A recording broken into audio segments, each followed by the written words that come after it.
Welcome back to Rockstock Channel. Matt Fernley, you were on last year talking about dirty graphite, and we hope to have you on sometime in the future to talk about graphite again. But today we wanted to have you on because toward the end of last year, you wrote this great note, how high can lithium prices go? And then you put out a very popular tweet last week about kind of constrained and unconstrained EV penetration. So would love to talk lithium today with those two as our guideposts. But before we do that, could you introduce or reintroduce yourself and what you do? I'm a geologist by training. I've been in the equities research, the commodities research industry for 20 years on and off as both a equity analyst and a commodity analyst. Obviously, I have a lot of experience of forecasting demand trends, forecasting how materials behave, and pricing trends, etc. And we track all of the information that I feel is important to taking a view on these materials and also on the stocks that are producing these materials. As well as battery materials review, also work as head of research for Westbeck Capital's Volta fund, which is an energy transition fund. So I do actually put my money where my mouth is. Again, battery materials review, is that just a monthly subscription? You also have a podcast. You interviewed Ken Brinsden a few months after we did. What's it cost and what do you get? Battery materials review for private individuals, it costs £480 a year to subscribe. That gives you 12 issues. For corporates, it's £1,200 per year to subscribe. We also do the Recharge podcast on a monthly basis, and I have a co-presenter, Cormac O'Lara, who's a battery expert who's based in Hong Kong. So let's go into this article. I mean, that's the main crux of this. How high can lithium prices go? If you could kind of just lay out briefly the arguments you put into that. Spodumene prices to go as high as 5,000 and lithium carbonate prices to go as high as 60,000, which is quite a bit higher than spot prices are, and absolutely, outrageous if you were to think about 12 or 18 months ago where prices could go. Yeah. Whereas sell-side analysts are much, much, much lower than that. So how do you get to your prices, and what is everybody missing? We are now in virgin territory for lithium prices. They've never been this high. So how do you forecast a price of an industry where you've never seen prices that high before? What I did for my methodology is I went back to the materials super cycle between 2003 and 2007 to 2008. And I looked at the behavior, the relationship between prices and demand and prices and industry size during that event. So when China was urbanizing, we saw a major secular demand event, and we also saw a very tight supply event, similar to what we're seeing in battery raw materials now.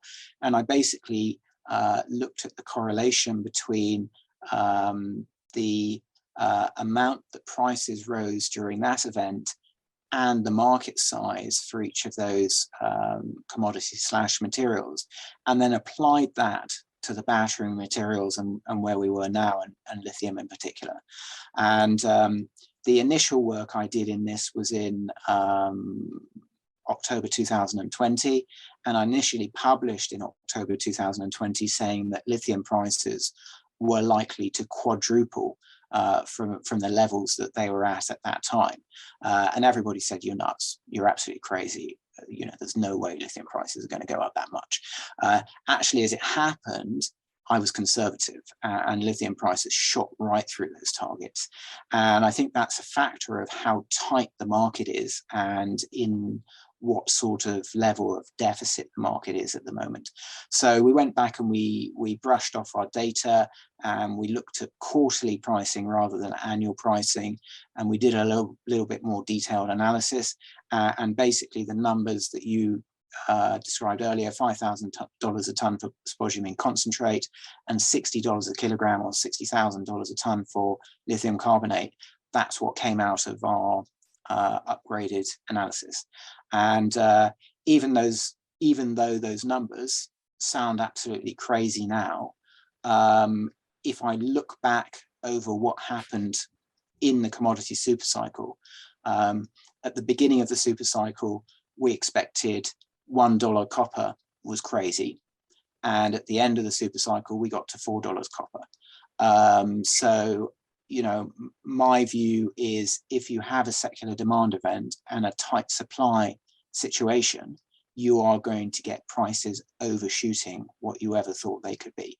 And, you know, based on my experience, I think, you know, one of the issues that we have at the moment on the sell side is there aren't a lot of analysts who've actually had experience of forecasting a secular demand event. And that's a key concern.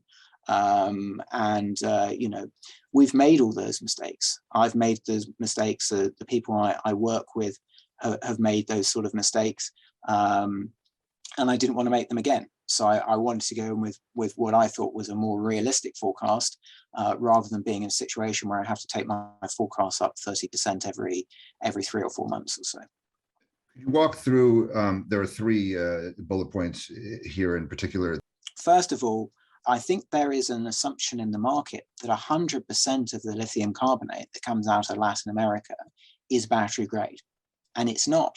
It could easily be only 70 to 80% of the material that comes. And yes, a lot of that material can be upgraded to battery grade, but some of it can't. And in the process of upgrading that material, you get what are called recovery losses, where not all of that material survives the processing to be used. So if an analyst is suggesting that 100% of material coming out of these operations in Latin America is battery grade, then they're overstating. The second point is a similar point, and a lot of analysts look at the hard rock production that's coming out of Western Australia. All of that is going into the battery industry. And it's not actually true, because what happens is the spodumene concentrate that comes out of Western Australia then has to be converted to lithium chemicals. So that basically then goes through a second stage of conversion, and that has a recovery factor as well. So only 85 to 90% recovery levels are viable for spodumene concentrate. So a lot of analysts are forecasting that 100% of the spodumene concentrate that's produced out of the mines goes into the battery industry, and it's not. It's only 85 to 90% of that material. So again, analysts are overstating supply. The third point on supply I want to make is that new projects have a history of disappointing, shall we say. Generally, these projects take a lot longer to ramp up than expected. And on top of that, at the moment, we're also dealing with COVID-related supply chain issues, and particularly issues with sourcing labor in a lot of these key regions like Western Australia, where a lot of these projects are coming on. The final point is on demand, and it's a really core thing. And to understand this point, you have to think about how analysts are forecasting demand for battery raw materials. Because what analysts are doing is they're looking at EV sales forecasts, and they are working back from what the EV sales forecast is into what battery demand is, and therefore into what raw material supply is, raw materials demand is. And they are missing out one very core segment. And it's a little bit of a dirty secret in the battery industry, but there is this thing called battery yield, that a lot of the batteries that are produced by these factories are faulty. They either fail production tests at the cell factory, or they fail production tests at the EV factory or downstream of there.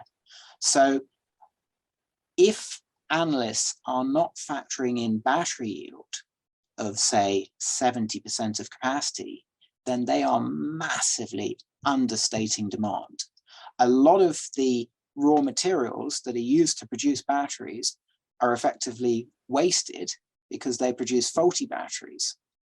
Okay, great. That's awesome. Thanks for walking through that article. And before we get into more kind of Q&A, let's turn to this tweet you put out between constrained and unconstrained EV penetration. If I look at your numbers, I see 2030, you're estimating in the constrained scenario, EVs globally will only be 20 million in total. Yeah. But Tesla, and all of its fans, who follow them, basically said they alone will produce 20 million units. So will Tesla have 100% market share in 2030?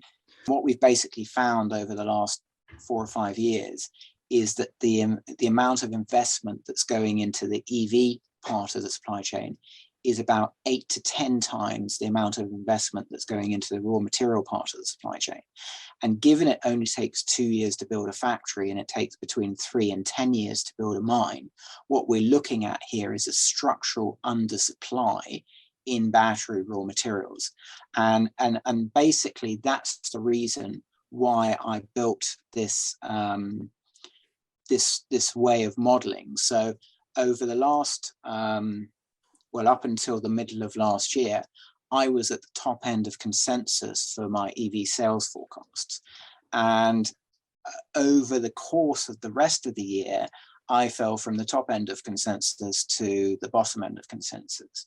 And the reason I did that was because I couldn't take my EV sales forecasts up anymore, because based on my bottom-up modeling of raw material supply, there wouldn't be enough lithium and other raw materials to make that many EVs.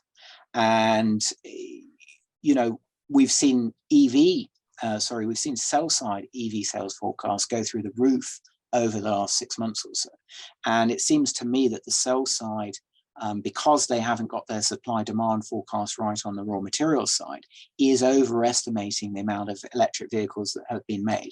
And I just wanted to find some way to show what was actually going to be viable off the raw material investments that have already been made, or the feasibility studies that have been done. So that's what that chart is aimed at doing. And to come back to your specific question, my view is that the OEMs are being completely unrealistic.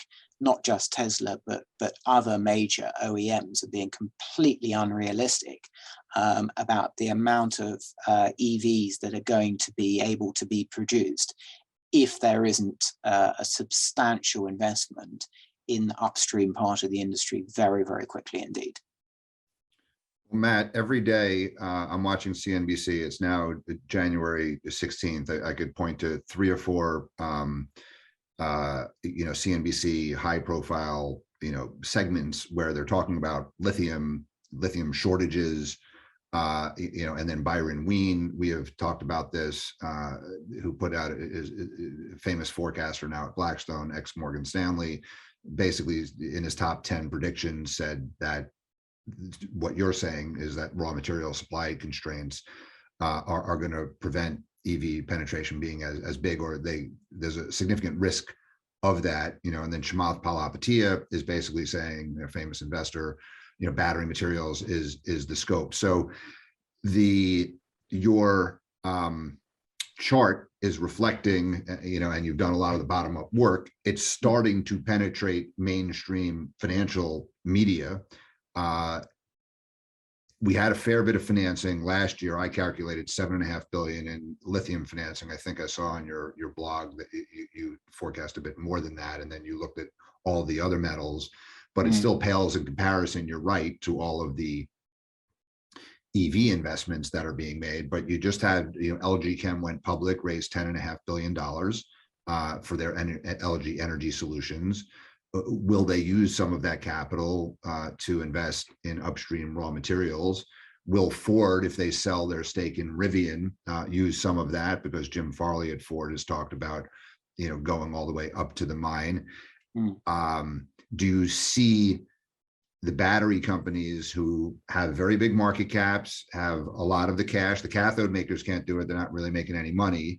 The Teslas of the world, the auto OEMs of the world, the big battery companies have signed, offtakes here or there, but haven't really written big checks. Do you need that, or is it all just going to be capital market funded? And you have seen capital markets responding, but is it fast enough?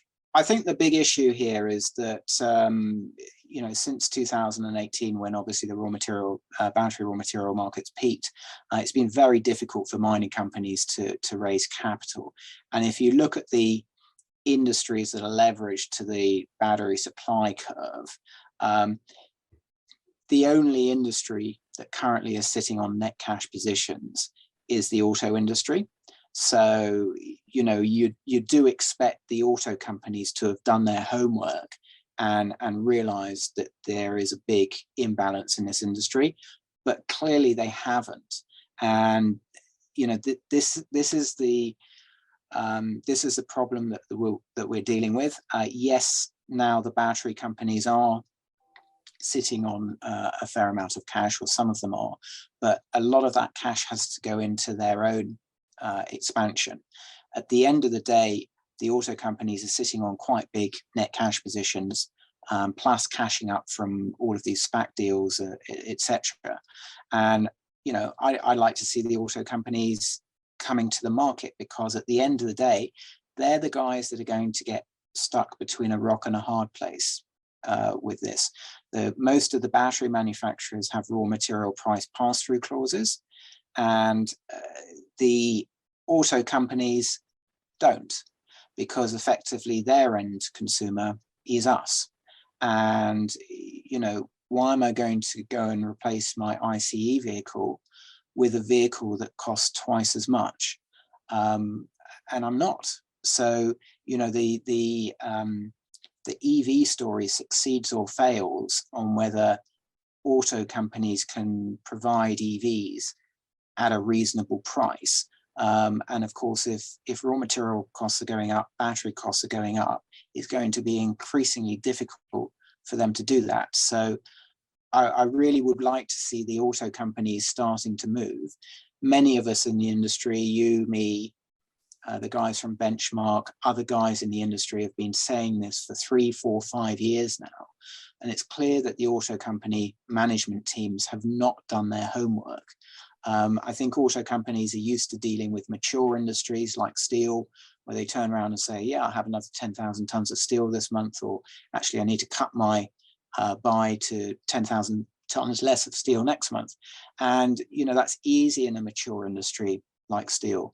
But in an industry where like lithium, where we're going to need 7 times the current size of the industry within the next 10 years, it's just not possible.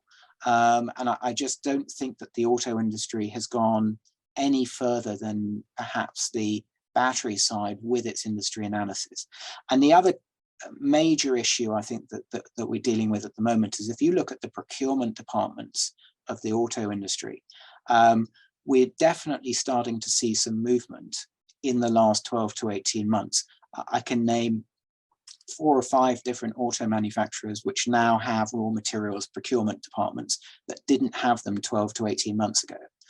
But almost to a person, the people who run those departments are, shall we say politely, 20 to 30 years younger than the people who sit on the boards of these auto companies, and probably 4 or 5 levels of management below them.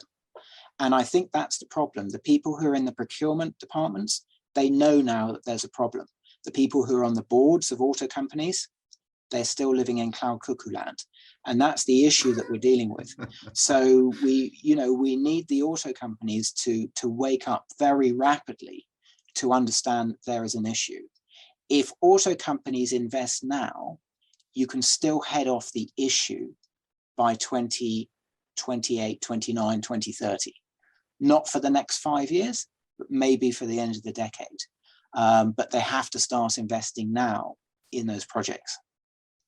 You have seen auto companies last year sign offtake agreements with geothermal projects using DLE extraction. So, yeah, you know, Volkswagen and Stellantis and Renault. So is this a reflection that they finally understood that they need to lock in, supply security? Yeah. So in terms of the offtake contracts with the auto companies, I've said it so many times, you've said it, we've all said it.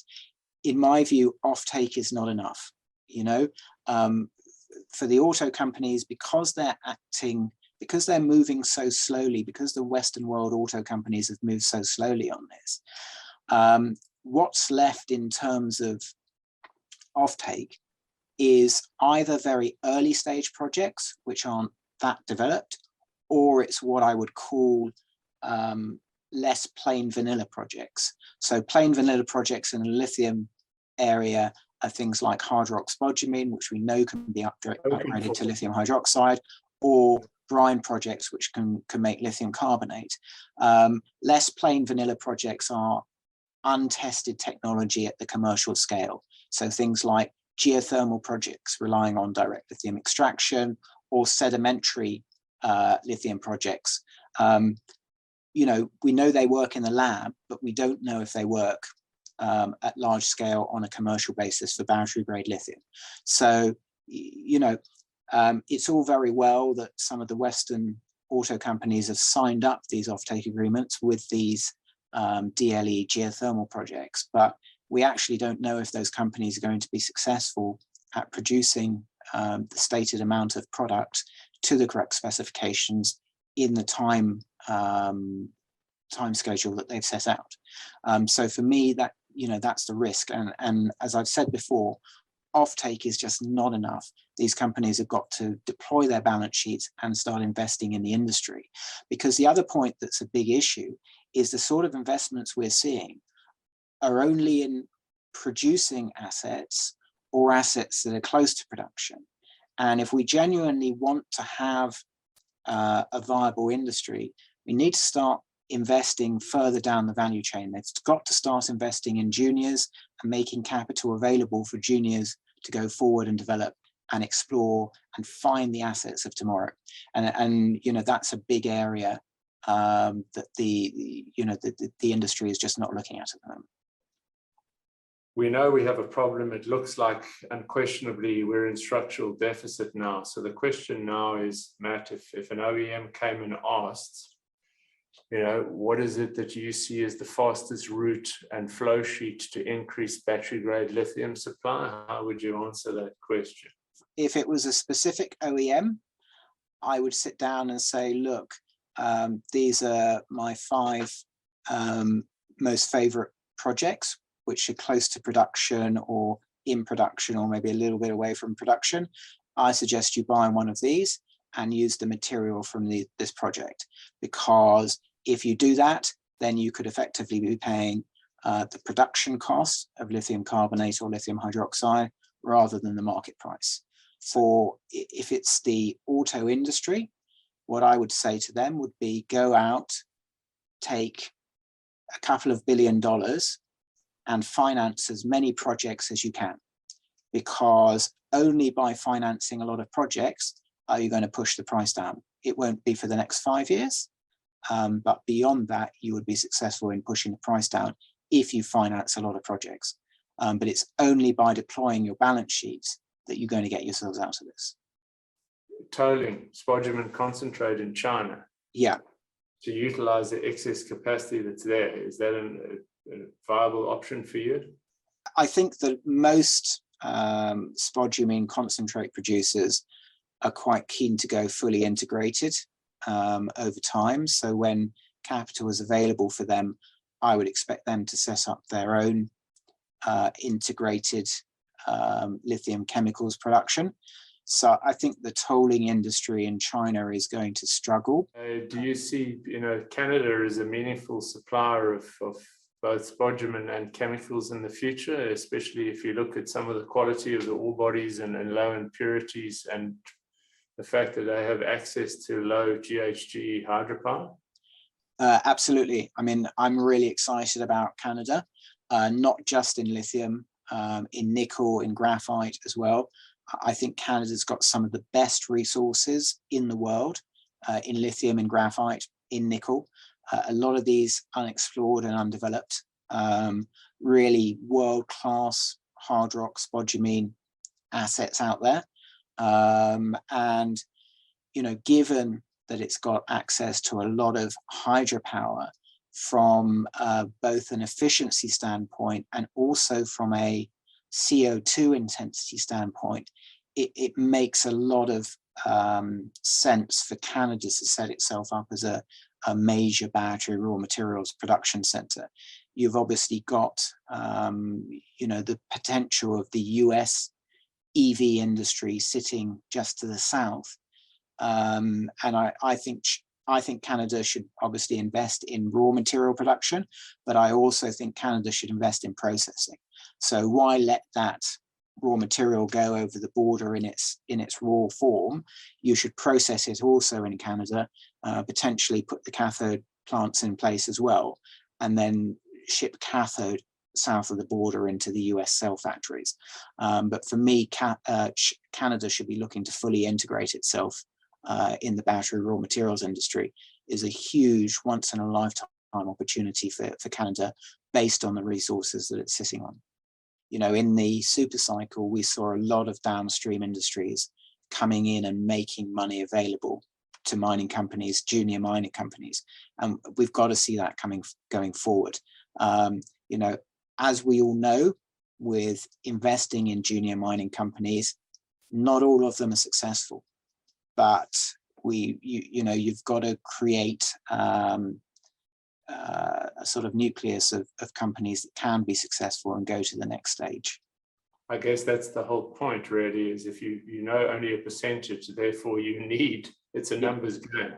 You need to finance a lot of projects, and that's the issue that we're dealing with at the moment. I mean, in Battery Materials Review, I've sort of split the lithium developers and explorers into generations, and I regard the junior companies of this era as generation 4. And over the course of 2021, I think we raised something like $150 million for generation 4. It's just not enough. We need 10 times that amount to take generation 4 ahead. So, we need to get that capital from somewhere. Now, I'm sure some of it will come from private investors, but at the end of the day, more of it could come from downstream in the battery industry who clearly have, access to that sort of capital. It's funny you mentioned generation 4. We've been calling this kind of lithium, we're in lithium 3.0, but the new exploration company is lithium 4.0. But if you look at our scoreboard, if you compare March 2020, the bottom of COVID, you saw a whole bunch of assets, some companies relatively reasonably advanced, at 25, 50 million market cap. And now you're seeing brand new exploration juniors, raising 10, 15 million dollars, and they have 25, 50 million market cap. Yeah. So there is funding coming out. Next generation, we've been associated with a few of those, and we're going to be talking about those new companies in throughout this year and in coming years. It's riskier, but there are obviously, for a private investor, there's more money to be made in the smaller companies at this stage in the cycle. Early on in the cycle, you want to focus on the production companies, the assets that are in production that have got operating leverage. As the cycle moves on, investors are looking to take on a little bit more risk and to move into the juniors a little bit more. So yeah, it makes sense to be looking for the early stage opportunities in what's likely to be a multi-year cycle. It's a good point. Rodney was saying, last year we experienced, 5 times upside, 5 years of upside in 1 year. So Yeah. A lot of, and luckily we were watching it very closely and well positioned, and hopefully followers of Rockstock Channel and our work have benefited from that. But the question is, you can't talk about individual stocks because you represent a hedge fund here, but on balance, what's more likely to triple, right, or quadruple from here? A company that's already 4 or 5 billion market cap, or one that's 25 or 50 million market cap. So yeah, exactly. And also the juniors are adding a lot of value. So, if I go from a situation where I don't have a resource to a situation where I've got 20 million tons at 1% lithium oxide, then obviously I've added a lot of value. And, I could triple, quadruple, go up 10 times or whatever like that. So yeah, I think, as the cycle matures, you start to look a little bit lower down the market cap spectrum to realize appreciation.